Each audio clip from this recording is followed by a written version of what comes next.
1,209 new positive cases were reported in Goa on 19th May 2021.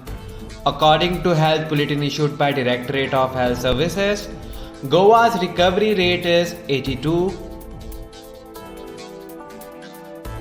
Total recovered patients in the state are 1,14,793.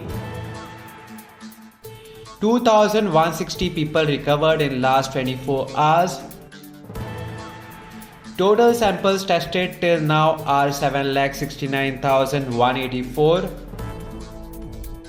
3,873 new samples tested today. In total, 1,38,985 people reported positive till today. 31 new deaths reported today. In total, 2,228 deaths have been reported till 19th May 2021.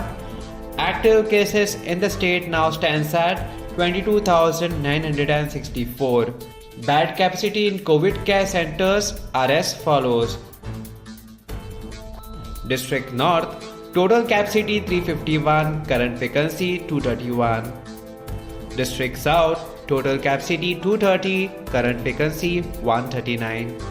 Subscribe to Goa First News and Entertainment channel and click on the bell icon and never miss any update.